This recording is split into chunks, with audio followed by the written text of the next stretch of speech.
Hello दोस्तों। अभी exam आने वाला है एलडीसी का, जिसमें राजस्थान ज्योग्राफी के लगभग 20 से 30 क्वेश्चन आएंगे। ओके, इसीलिए मैं आपके डेली एक क्लास राजस्थान ज्योग्राफी के लेके आ रहा हूँ। उसके साथ ही अपन क्या कर रहे हैं, एमसीक्यू भी कर रहे हैं, जैसे कि आपकी राजस्थान ज्योग्राफी बेहतर हो सके और आप उसे गलत ना करें। तो चैनल के साथ जुड़े रहिएगा और पूरी वीडियो देखना। ओके, तो शुरुआत करेंगे आज पूर्वी मैदानी प्रदेश के बारे में। ओके, पिछली क्लास में हमने जाना कि पश्चिमी मरुस्थल क्या है और अरावली पर्वतमाला क्या है। ओके, डिटेल से अपनी क्लास ली थी लगभग 1 घंटे की। तो आज हम जानेंगे पूर्वी मैदानी प्रदेश और दक्षिण पूर्वी पठारी प्रदेश की बात करेंगे। देखो, पूर्वी मैदानी प्रदेश का विस्तार देखो, ये मैदानी प्रदेश अरावली के पूर्व में स्थित है। अरावली के पूर्व में देखो, अरावली, ये अरावली है, इसके पूर्व में है क्या, पूर्वी मैदानी प्रदेश। इसके निर्माण की बात करें तो राजस्थान का पूर्वी मैदानी भाग चंबल नदी, बनास नदी, बाणगंगा नदी, माही नदी एवं इन सभी की क्या है, सहायक नदियों द्वारा निर्मित है, जो विस्तृत रूप से गंगा के मैदान का ही क्या है, एक हिस्सा है। अगर अवशेष की बात करें तो किसका अवशेष है पूर्वी मैदानी प्रदेश, तो यह अवशेष है तैतीस सागर का। ओके, और हिस्सा किसका है, तो गंगा के मैदान का, ध्यान रखेंगे। उसकी सीमा की बात करें अपन, तो इस मैदान की दक्षिण पूर्वी सीमा विंध्यन पठार है। कौन सी है, दक्षिण पूर्वी सीमा कौन सी है, विंध्यन पठार द्वारा बनाई जाती है। और जिले कौन से हैं इसमें, तो अलवर है, कोटपुतली बहरोड है, खेतल तिजारा है, डीग है, भरतपुर है, जयपुर, दौसा, टोक, धौलपुर, करौली, बूंदी, सवाईमाधोपुर, भीलवाड़ा, चित्तौड़गढ़, सनूरगढ़, प्रतापगढ़, डूंगरपुर और बांसवाड़ा है। कौन कौन से, अलवर, कोटपुतली बहरोड, खेतल तिजारा, डीग, भरतपुर, जयपुर, दौसा, टोक, धौलपुर, करौली, बूंदी, सवाईमाधोपुर, भीलवाड़ा, चित्तौड़गढ़, सलूमगढ़, प्रतापगढ़, डूंगरपुर, बांसवाड़ा। इन सभी को आप एक बार मैप में ड्रॉ कर लीजिए और लिख लीजिए, आपको याद हो जाएंगे। ओके, इसकी जलवायु परिस्थितियों की बात करें तो देखो, यहाँ पे मिट्टी कौन सी है, जलोढ़ व दोमट। कौन सी है, जलोढ़ व दोमट। यहाँ भी काप कछारी मिट्टी है, जो सर्वाधिक क्या है, उपजाऊ मिट्टी है। ओके, जलवायु कौन सी है, तो आर्द्र जलवायु है। ओके, जलवायु कौन सी है, आर्द्र जलवायु है। अब मुझे कमेंट करके बताओ कि उपाद्र जलवायु कहाँ पाई जाती है राजस्थान में, राजस्थान में उपाद्र जलवायु कहाँ पाई जाती है, कमेंट करो। प्रमुख फसल कौन सी होती है, तो गेहूं, जौ, चना, सरसों। कौन सी होती है, गेहूं, जौ, चना व सरसों होती है। औसत वर्षा की बात करें तो 50 से 80 सेंटीमीटर। ढाल कौन सा है, तो सामान्य ढाल पूर्व की ओर है। किधर, पूर्व की ओर, इधर। ऊंचाई देखो, इसकी औसत ऊंचाई है 200 से 500 मीटर के बीच है। कितनी है, औसत ऊंचाई कितनी है, 200 से 500 मीटर। अब मुझे कमेंट करके बताओ कि अरावली की औसत ऊंचाई कितनी है, अरावली की औसत ऊंचाई कितनी है, कमेंट करो फटाफट। देखो, सिंचाई की बात करें यहाँ पे, तो कुओं एवं नलकूपों द्वारा अधिक होती है सिंचाई। जो पूर्वी मैदान है वहाँ पे कुओं एवं नलकूपों के द्वारा सिंचाई अधिक होती है। और प्रमुख नहरों की बात करें तो नहरें कौन सी है, भरतपुर व गुड़गांव। कौन सी है, भरतपुर व गुड़गांव। अब मुझे बताओ गगर के मैदान की प्रमुख नहर कौन सी है, गगर के मैदान की प्रमुख नहर कौन सी है, गगर के मैदान की प्रमुख नहर कौन सी है, मुझे कमेंट करके बताओ। ओके, अब देखो महत्वपूर्ण विशेषताओं की बात करें तो ये राजस्थान का सर्वाधिक जनसंख्या घनत्व, राजस्थान का सर्वाधिक जनसंख्या घनत्व एवं सर्वाधिक कृषि वाला भाग है। ये राजस्थान का सर्वाधिक औद्योगिक विकास वाला भाग है। ओके, सर्वाधिक जनसंख्या घनत्व भी यही है, सर्वाधिक जनसंख्या भी यही है, और सर्वाधिक कृषि वाला क्षेत्र भी यही है, और सर्वाधिक औद्योगिक विकास वाला क्षेत्र भी कौन सा है, पूर्वी मैदानी भाग है। ओके, अब देखो खेती ज्यादा होती है, ये राजस्थान का सर्वाधिक उपजाऊ बौद्धिक भाग है, इसलिए इसे क्या बोलते हैं, खाद्यान्न का कटोरा बोलते हैं। क्या बोलते हैं, खाद्यान्न का कटोरा बोलते हैं, क्योंकि यहाँ पे क्या होती है, खाद्यान्न यानी खाने की जो चीजें होती है, खेती होती है, वो अधिक होती है। ओके, इस प्रदेश को राज्य का हृदय स्थल भी कहते हैं। क्या बोलते हैं, हृदय स्थल भी बोलते हैं। क्यों, क्योंकि यहाँ पे क्या होती है, खेती अधिक होती है, खेती अधिक होती है, प्लस उद्योग भी अधिक है, उद्योग भी क्या है, अधिक है, जनसंख्या भी क्या है, अधिक है, यानी कि जनसंख्या भी क्या है, अधिक है, यानी जन संसाधन भी क्या है, अधिक है, इसलिए इसे क्या बोलते हैं, हृदय स्थल बोलते हैं। अब इसके वर्गीकरण की बात करें अपन, तो देखो पूर्वी मैदानी प्रदेश को मुख्यतः 4 भागों में विभाजित किया जाता है। कितने, 4 भागों में, चंबल बेसिन, छप्पन बेसिन या फिर माही बेसिन, बनास बेसिन और Banganga basin. Okay, Chambal basin, छप्पन बेसिन या फिर माही बेसिन, बनास बेसिन और बाणगंगा बेसिन। ओके, सबसे पहले बात करेंगे अपन चंबल बेसिन की। किसकी बात करेंगे, चंबल बेसिन की।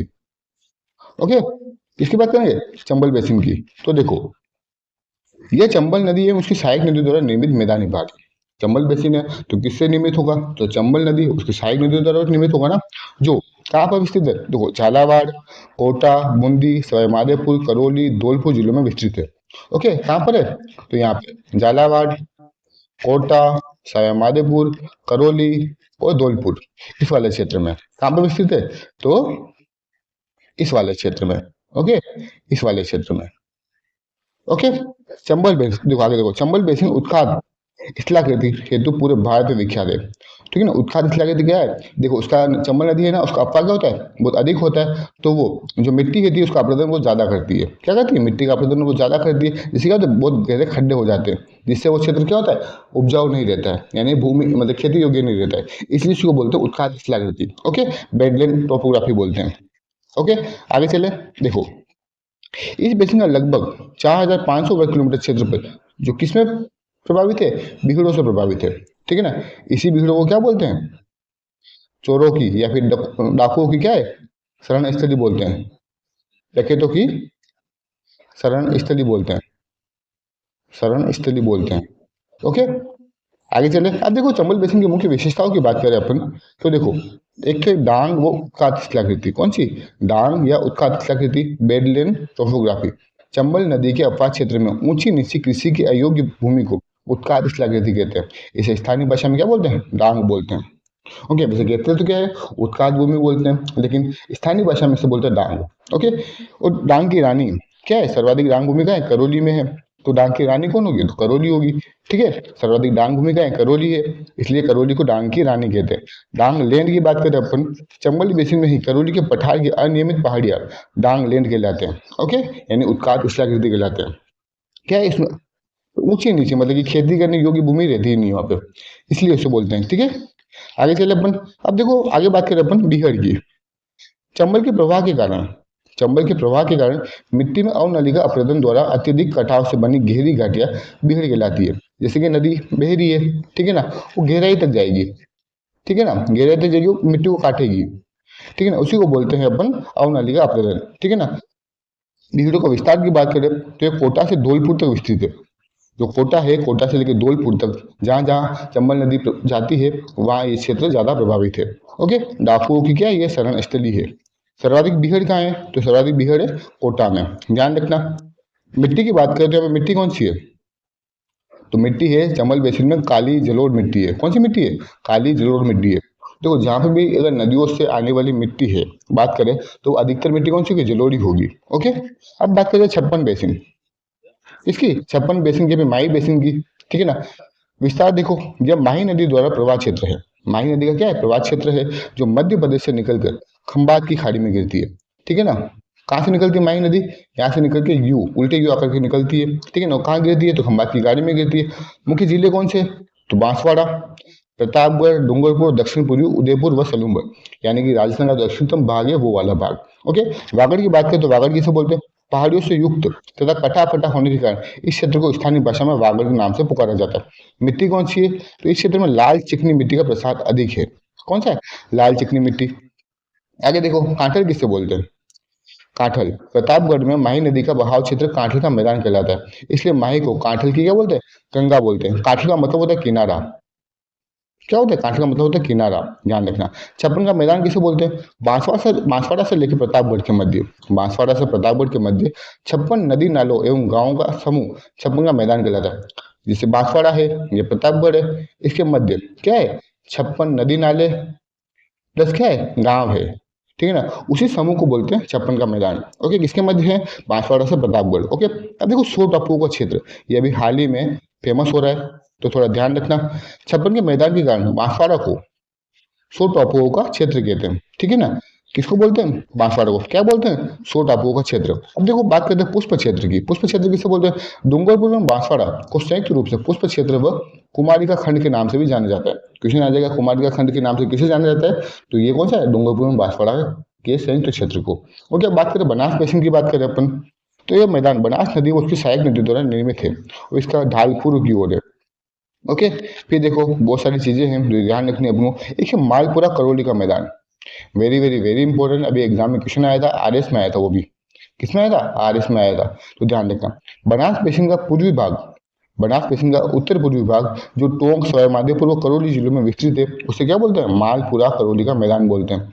वहीं मेवाड़ का मैदान की बात करें तो बनास बेसिन का दक्षिणी भाग, बनास बेसिन है ना, उसका दक्षिणी भाग जो मुख्यतः भीलवाड़ा व चित्तौड़गढ़ में विस्तृत है, उसे बोलते हैं मेवाड़ का मैदान। एक है खेराड़, भीलवाड़ा जिले की जहाजपुर तहसील का क्षेत्र, भीलवाड़ा जिले की जहाजपुर तहसील का क्षेत्र खेराड़ कहलाता है, जबकि टोंक का मालपुरा क्षेत्र माल खेराड कहलाता है। ओके, भीलवाड़ा का जो जहाजपुरा तहसील है उस क्षेत्र को बोलते हैं खेराड, जबकि टोल टोंक का मालपुरा क्षेत्र क्या कहलाता है, माल खेराड कहलाता है। ओके, याद हो गए। आगे चले, आगे है बाणगंगा बेसिन। ठीक है ना, बाणगंगा बेसिन है, हमारे बाणगंगा उसकी सहायक नदी द्वारा निर्मित मैदान को क्या बोलते हैं, बाणगंगा बेसिन बोलते हैं। ओके, अब बात करेंगे अपन बाणगंगा बेसिन की। ये बाणगंगा नदी के बहाव क्षेत्र का क्या है, मैदान है, जो जयपुर, दौसा, डेग, भरतपुर जिलों में फैला है। यह पूर्वी मैदानी प्रदेश का सर्वाधिक उपजाऊ भाग है। ओके, क्वेश्चन आ जाएगा, पूर्वी मैदान का सर्वाधिक उपजाऊ भाग कौन सा है, कौन सा है, बाणगंगा बेसिन। ओके, अब हम बात करेंगे दक्षिणी पूर्वी पठारी प्रदेश की, किसकी, दक्षिणी पूर्वी पठारी प्रदेश की, जिसे वो क्या बोलते हैं, हाड़ौती का पठारी बोलते हैं। ये देखो, इसका परिचय की बात करें तो ये अतीत में हाड़ावंशी शासकों का क्षेत्र होने के कारण हाड़ौती के पठार के नाम से भी जाना जाता है। ये मालवा के पठार का ही क्या है, हिस्सा है। पहले बहुत एग्जाम में क्वेश्चन आया कि मालवा के पठार का हिस्सा कौन सा है, तो हाड़ौती का पठार। अब इससे क्वेश्चन नहीं आता, थोड़ा ध्यान रखना। ओके, उत्पत्ति की बात करें तो इसकी उत्पत्ति मेसोजोइक कल्प के क्रिस्टेशियल काल, क्वेश्चन, मेसोजोइक कल्प के क्रिस्टेशियल काल में ज्वालामुखी उद्गार से निकलने वाले लावा से मानी जाती है। किसके, ज्वालामुखी उद्गार से बनी है। ठीक है ना। विस्तार की बात करें तो इसका मुख्य विस्तार कोटा संभाग के 4 जिलों, ठीक है ना, कौन कौन से जिले हैं, ठीक है ना, कोटा संभाग के 4 जिलों सहित कुल 7 जिलों कोटा, बूंदी, बारा, झालावाड़, रावत, भाटा, बिजोलिया, पूर्वी बांसवाड़ा में है। ओके, बोली कहाँ से, तो हाड़ौती बोली है। ठीक है ना। अब देखो यहाँ पे अस्पष्ट अदब प्रवाह है, क्या है, अस्पष्ट अदब प्रवाह। इस प्रदेश को अस्पष्ट अदब प्रवाह का क्षेत्र भी कहते हैं। ओके, ऊपरमाल का पठार भी यहीं पर है। बेंस रोडगढ़ से बिजुलिया तक फैला हुआ क्षेत्र हाड़ौती के पठार का ही हिस्सा है। ध्यान रखना, ये अरावली का हिस्सा नहीं है, ऊपरमाल का पठार, ये किसका हिस्सा है, हाड़ौती के पठार का हिस्सा है। तो देखो, जलवायु परिस्थिति की बात करें तो ऊंचाई कितनी है इसकी, औसत ऊंचाई की 450 से 600 मीटर। ओके, अब मुझे कमेंट में आंसर बताओ कि जो उत्तरी अरावली है, उत्तरी अरावली, उसकी औसत ऊंचाई कितनी है। ओके, मिट्टी कौन सी है, तो मिट्टी है काली, कपासी, रेगुर या कछारी व लाल मिट्टी पाई जाती है। कौन सी है, काली, कपासी, रेगुर, कछारी व लाल मिट्टी पाई जाती है। कहाँ पर, हाड़ौती के पठार में। आगे चले, अब देखो, इस क्षेत्र की अधिकांश मिट्टी लावा द्वारा निर्मित है। किसके द्वारा, लावा द्वारा, जो काफी उपजाऊ मिट्टी है। फसल कौन सी होगी, काली मिट्टी है, तो एक बात सबसे फेमस है कि कपास उगेगी, और क्या उगेगी, अफीम। क्या है, यहाँ पे क्या उगती है, अफीम, सोयाबीन, कपास, तंबाकू, धनिया, मेथी और गन्ना की खेती होती है। किसकी, अफीम, सोयाबीन, कपास, तंबाकू, धनिया व मेथी और गन्ना की खेती होती है।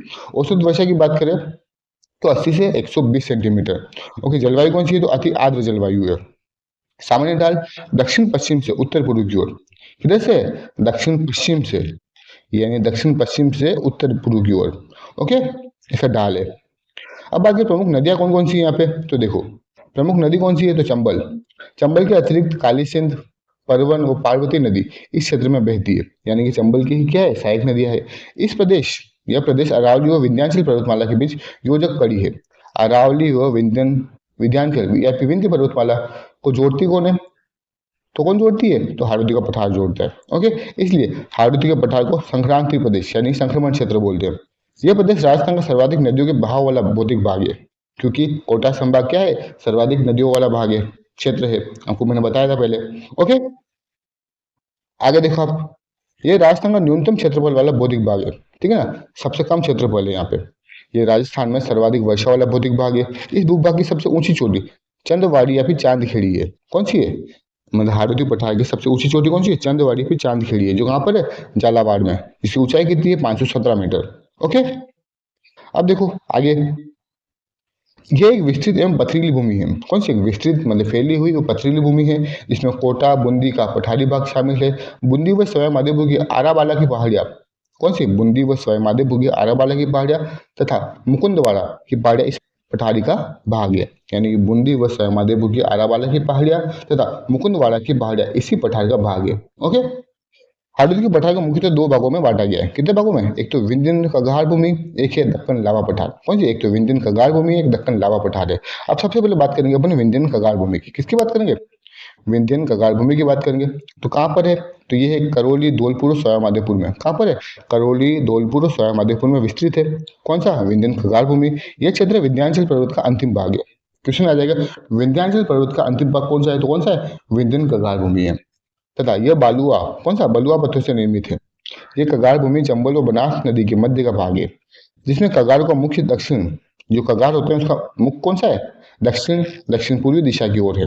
यह बुंदेलखंड तक फैला हुआ है। कहाँ तक फैला हुआ है? बुंदेलखंड तक। ओके, आगे बात करें तो देखो, विंध्यन कगार भूमि विभिन्न प्रकार के बलुआ पत्थरों के लिए जानी जाती है, जिसमें लाल बलुआ पत्थर कहाँ के फेमस है? धौलपुर। लाल बलुआ पत्थर कहाँ है? धौलपुर। गुलाबी बलुआ पत्थर कहाँ है? करौली। स्लेटी बलुआ पत्थर कहाँ है? बूंदी। और पट्टी या फिर कातले कहाँ है? बिजोलिया भीलवाड़ा के प्रमुख है। देखो, लाल धौलपुर, गुलाबी करौली, स्लेटी बूंदी, पट्टी या कातले बिजोलिया भीलवाड़ा। ओके, वापस बताऊं, लाल कहाँ पे? धौलपुर है। गुलाबी कहाँ है? करौली में है। स्लेटी कहाँ है? तो बूंदी में। पट्टी या कातले कहाँ है? बिजोलिया भीलवाड़ा में। ओके, अब हम बात करेंगे महान सीमा ब्रंश की। किसकी? महान सीमा ब्रंश की। एग्जाम में बहुत बार रिपीट हो रहा है ये बात, तो थोड़ी बहुत ध्यान रखना, वेरी वेरी इंपॉर्टेंट लगा देना आप। देखो, राजस्थान के दक्षिणी पूर्वी भाग, राजस्थान के दक्षिणी पूर्वी भाग से महान सीमा ब्रंश गुजरता है। राजस्थान के दक्षिणी पूर्वी भाग से महान सीमा ब्रंश गुजरता है। कहाँ से? दक्षिण पूर्वी भाग से। अरावली व विंध्याचल पर्वतमाला का मिलन स्थल होने के कारण महान सीमा ब्रंश कहलाता है। ये क्या है? अरावली, ये अरावली है, ठीक है ना, और इधर क्या है? विंध्याचल पर्वतमाला का ये मिलान बिंदु है, मिलाता है इसको, ठीक है ना, इसलिए इसे बोलते हैं महान सीमा ब्रंश। 480 किलोमीटर लंबा है। कितना है? 480 किलोमीटर लंबा है। इसलिए ग्रेट बाउंड्री फोर्ड को चित्तौड़गढ़ के बेगू, चित्तौड़गढ़ में जो बेगू है, वहां से के उत्तरी कोटा, सवाई माधोपुर, करौली व धौलपुर में स्पष्ट देखा जा सकता है। यानी कितने जिलों में?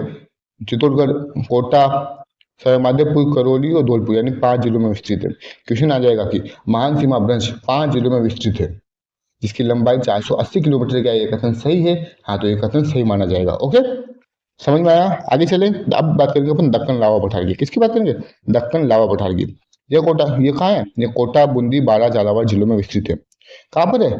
तो कोटा, बूंदी, बारा, झालावाड़ जिलों में विस्तृत है, यानी कि पूरा का पूरा कोटा संभाग में स्थित है।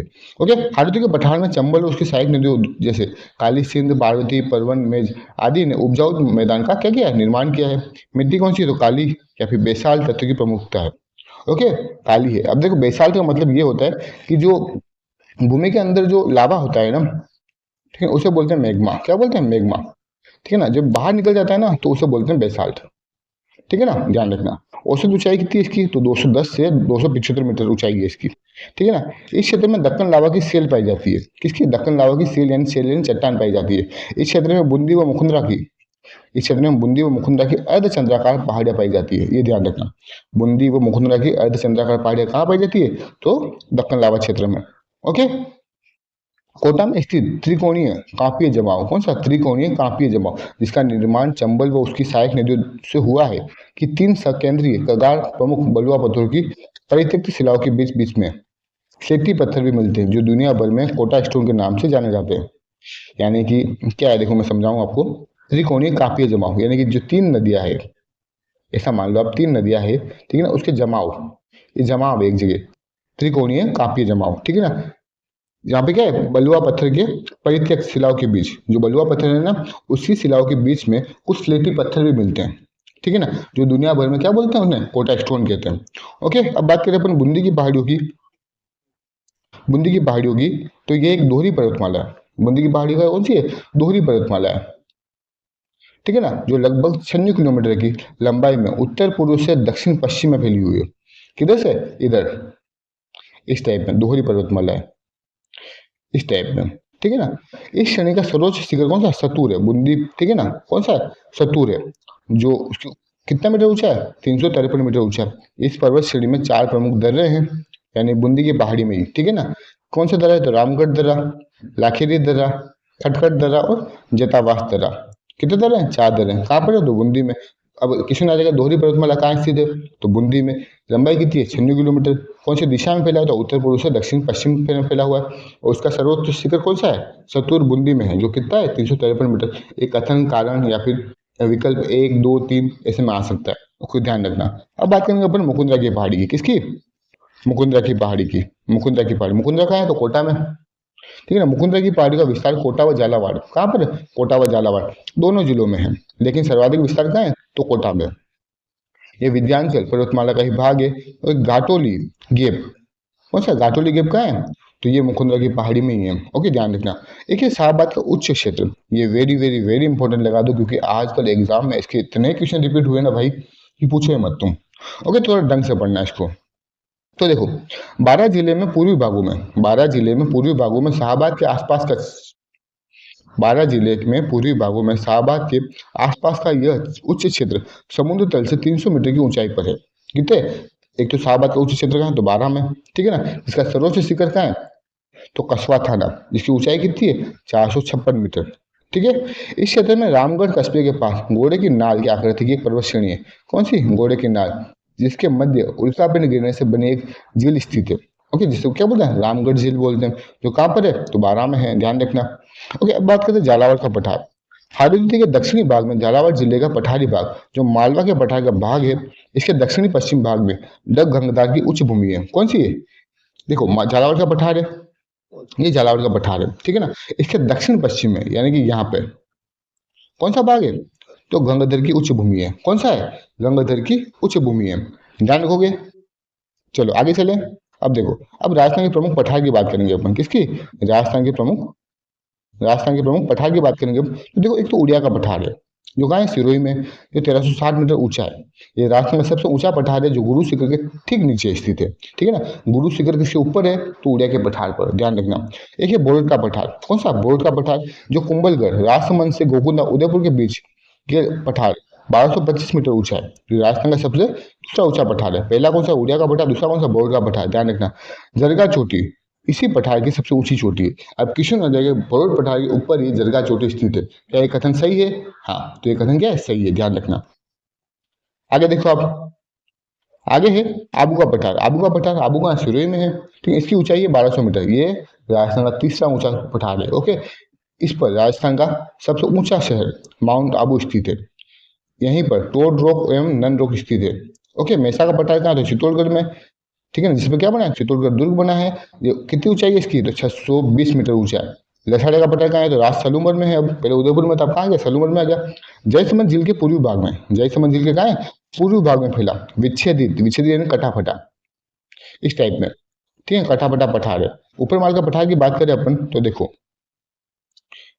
बेसोटगढ़ चित्तौड़गढ़ से बिजुलिया, कहाँ है? बेसोटगढ़ चित्तौड़गढ़ से बिजुलिया बिलवाड़ा तक का पठारी भाग, यह क्षेत्र रियासत काल में ऊपर माल के नाम से जाना जाता था। यह मालवा के पठार का क्या है? हिस्सा है। देखिए, बोमट का पठार, ठीक है ना। दक्षिणी उदयपुर, सलूम्बर, उत्तरी डूंगरपुर व पूर्वी सिरोही में विकसित इस पठारी क्षेत्र में भिल जनजाति निवास करती है।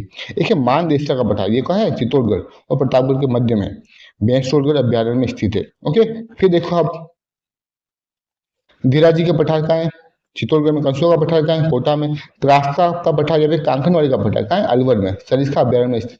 ये भी वेरी वेरी इंपॉर्टेंट है। ये कंसुआ का पठार भी थोड़ा ध्यान रखना, और धीरजी पठार भी थोड़ा ध्यान रखना, क्योंकि ये अपन नहीं पढ़ते हैं। ठीक है, एक ये पिंड मार का पठार कहाँ है? राजसमंद में। मैदान भी कहाँ है? राजसमंद में। और पठार भी कहाँ है? तो राजसमंद में, ध्यान रखना। आगे चले। अब देखो, कुछ छोटी छोटी जानकारी है। देखो, हाड़ौती का पठार, इसमें कोटा, बारा, झालावाड़ का क्षेत्र शामिल है। बारा शाहबाद का उच्च क्षेत्र, जहाँ क्या है? सरिया जनजाति निवास करती है। इसकी सबसे ऊंची चोटी कौन सी? कस्बा थाना है। यहाँ रामगढ़ झील, घोड़े की नाल जिससे श्रेणी स्थित है। कोटा प्लस झालावाड़ क्या है? मुकुंदरा हिल्स पाई जाती है। इसकी सबसे ऊंची चोटी कौन सी है? चांदवाड़ी है। झालावाड़ में क्या है? डंग गंगाधर का पठार है। झालावाड़ का उच्च क्षेत्र। बूंदी की पहाड़ी कहाँ है? इसकी सर्वोच्च शिखर कौन सा है? सतूर है, 353 मीटर। दर्रे कौन कौन से हैं? तो 4 दर्रे मैंने बता दिए थे, रामगढ़, लाखेरी, खटखड़ और जेतावास। ओके, इसी के साथ अपने राजस्थान के भौतिक विभाजन क्या होते हैं? समाप्त होते हैं। अब अपन पढ़ेंगे कल इसके लगभग 100 MCQ। जो नया पैटर्न है आरपीएससी का, वह अधीनस्थ बोर्ड का, उसके अकॉर्डिंग। ओके, अगर आपको वीडियो पसंद आई हो तो चैनल को क्या कीजिएगा? सब्सक्राइब कीजिएगा, जिससे मुझे क्या मिले? मोटिवेट मिले। ओके, धन्यवाद, थैंक यू सो मच।